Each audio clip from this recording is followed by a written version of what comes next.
Warangal SR Nagar లో పేదల ఇళ్లను పోలీసులు రెవెన్యూ అధికారులు దౌర్జన్యంగా కూల్చివేశారు. ముందస్తు సమాచారం ఇవ్వకుండా ధ్వంసం చేశారు. కళ్ల ముందే ఇళ్లను కూల్చివేయడంతో మనస్తాపం చెందిన ఓ మహిళ ఆత్మహత్య యత్నానికి పాల్పడింది. దీంతో పరిస్థితి ఉద్రిక్తంగా మారింది. ఇక దీనికి సంబంధించిన మరింత సమాచారాన్ని మా రిపోర్టర్ బాలకుమార్ అందిస్తారు. వరంగల్ ఎస్ఆర్ నగర్లో తీవ్ర ఉద్రిక్త పరిస్థితులు నెలకొన్నాయి. తెల్లవారుజాము నుంచి ఇళ్ల కూల్చివేతలు కొనసాగుతున్నాయి. పోలీసులు రెవెన్యూ అధికారుల సహకారంతో ఇక్కడ ఇళ్లన్నీ కూలుస్తున్నారు. ఇక్కడ గతంలో ముఖ్యమంత్రి కేసీఆర్ పర్యటించారు. డబుల్ బెడ్రూమ్ ఇల్లు శాంక్షన్ చేస్తున్నట్టు ప్రకటించారు. అయితే ఈ కాలనీవాసులందరూ కూడా ముక్త కంఠంతో డబుల్ బెడ్రూమ్ ఇళ్లను నిరాకరించారు. దీంతో ఈరోజు అకస్మాత్తుగా పోలీసులు రెవెన్యూ అధికారుల సహకారంతో పూర్తి స్థాయిలో ఇళ్లని నేలమట్టం చేస్తున్నారు. ఎలాంటి సమాచారం లేకుండా ఇళ్లను కూలుస్తుండడం పట్ల ఎస్ఆర్ నగర్ వాసులు తీవ్ర ఆగ్రహం వ్యక్తం చేస్తున్నారు. ప్రస్తుతం మనతో కాలనీ వాసులు ఉన్నారు.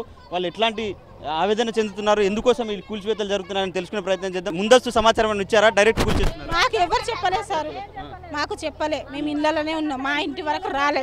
ఇప్పుడు డైరెక్ట్ వచ్చి పండుకొని ఉన్న వాళ్ళ ఇంట్లోకే గ్యాస్, వాళ్ళే పోలీసు వాళ్ళు ఇంట్లోకి వచ్చి గ్యాస్ ఉన్న కాడికి ఎంకులాడి బయట పడేసి మొత్తం డైరెక్ట్ ఇల్లు కూడా కొడతాను. ఆ ఇంట్లో పెద్ద మనిషి పిల్ల సుతా ఉన్నది. ఆ పిల్ల గొర్ర గుంజుకొచ్చి రోడ్డు మీద కూర్చోపెట్టింది. ఆ పిల్లకు బాలంతా 2 రోజుల బాలంతా ఉంది. అమ్మాయి ఆ అమ్మాయికి బయటకు నెట్టేసి ఇల్లు కూడా కొడతాను. మరి ఆ పిల్ల ఉరిస్తా వేసుకున్నది. మరి ఏం చేద్దాం చెప్పండి సార్.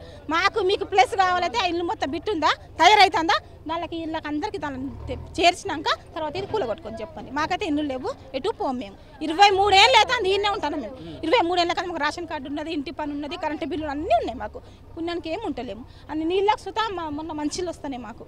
అట్లా అదే మా పరిస్థితి. మాకైతే కాల్ చేయండి, మేము పోము. పానాలు అయితే మొత్తం పోతాయి. ఇక్కడ ఇస్తాను గల మేము బతకలేము. ఇల్లు కాల్ చేస్తే మాకు ఏ ఆధారం లేదు.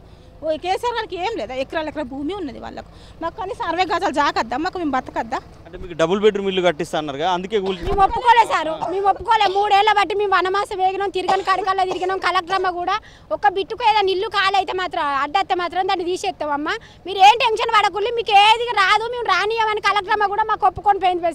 మరి ఇప్పుడు పక్కలకి లేవక ముందుకే వచ్చి మాకు ఇల్లు కూడా కొడితే మా పిల్లలు మేమందరం ఏడబడి సావాలి. ఇప్పుడు ఆ సామాన్ అంతా మేము ఏడబెట్టుకోవాలి సార్. మేము ఎంతో కష్టం చేసి అట్లా కట్టుకున్న ఇల్లు తీసేస్తే మరి మేము ఎక్కడ ఉండాలో, మరి మాకు ఆధారం ఏందో మరి ఆయననే చూంచమను, లేకుంటే మొత్తం ఎస్ఆర్ నగర్ను ఏమన్నా వేసి చంపమను. అంతే. ఇక ఈ పోలీసు వాళ్ళకు పిల్లలు లేరా, వాళ్ళకు సంసారం లేదా? వాళ్ళకు కూడా ఉన్నారు కదా చాలు. మరి వాళ్ళ పిల్లలకి ఇట్లా ఆగమవుతాలా, ఇట్లా సామాన్ రోడ్డు మీద పెట్టుకుంటా, వాళ్ళకంటే లంచాలు తీసుకుంటూ వస్తాయి. మేము పొద్దున్న దాకా 100 రూపాయల కాయ తీసుకొస్తాం. పొద్దున 6 గంటలకు 7 గంటలకు పోయి సాయంత్రం 10 గంటలకు వచ్చినట్టు వస్తాం మేము కళ్ళ మీద పోయి. మరి 100 రూపాయలు వస్తలేవు. మేము ఇప్పుడు ఇదంతా ఈ సామాన్ ఖరాబ్ చేస్తాను. 2 ఫ్యాన్లు ఉన్నాయి, అది ఇప్పుకుందామన్నా కూడా జనాలు పోలీసు వాళ్ళు ఆపుతారు సారు. సామాన్ చదువుకుందామన్నా కూడా పోలీసు వాళ్ళు చదువుకొని ఇస్తలేరు.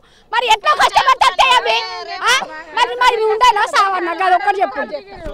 మీకు మళ్ళీ ప్రత్యామ్నాయం చూపెట్టిల్లమ్మా? ఇప్పుడు ఇల్లు చూపెట్టలేదు సార్, మాకేం చూపెట్టలేదు. మమ్మల్ని అసలు మందలేదు. కనీసం పెద్ద మనిషి అయిన పిల్లల్ని కూడా తీసుకొచ్చి వాకిట్లో నిలబెడతారు. తల్లి పిల్లలు గోడు నేడుస్తారు. మేము ఆడవాళ్ళం కదా సార్. మా పరువు ఎందుకు తీస్తాడు సార్ కేసీఆర్?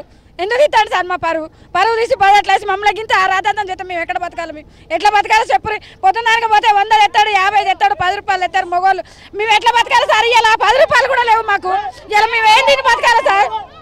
ఏం తిని బతకాలో చెప్పరు. ఆ కేసీఆర్ గారికి దయచేసి టైం అన్న పెట్టానండి సార్. మమ్మల్ని ఇంత కోసం పెట్టద్దు, కొంచెం టైం పెట్టి చూస్తున్నాం. కట్టుబట్టలతో మొత్తం కూడా ఎస్ఆర్ కాలనీ వాసులంతా రోడ్డు మీద పడ్డారు. ఉదయం నుంచి కూడా పోలీసులు మొత్తం కూడా మోహరించారు. మనం చూస్తున్నాం. పోలీసులందరూ కూడా ఇక్కడి నుంచి మోహరించి ఇళ్లను ఖాళీ చేస్తున్నారు. ఎలాంటి సమాచారం లేకుండా కూల్చివేతలకు పాల్పడుతున్నారు. దీంతో కాలనీవాసులు తిరగబడుతున్నారు. ప్రభుత్వం ఖచ్చితంగా తమకు ముందస్తు సమాచారం ఇవ్వకుండా ఇలా చేయడం సరైనది కాదని చెప్పి ఇక్కడ కాలనీవాసులు చెప్తున్నారు. ఇది ఇక్కడ తాజా అప్డేట్.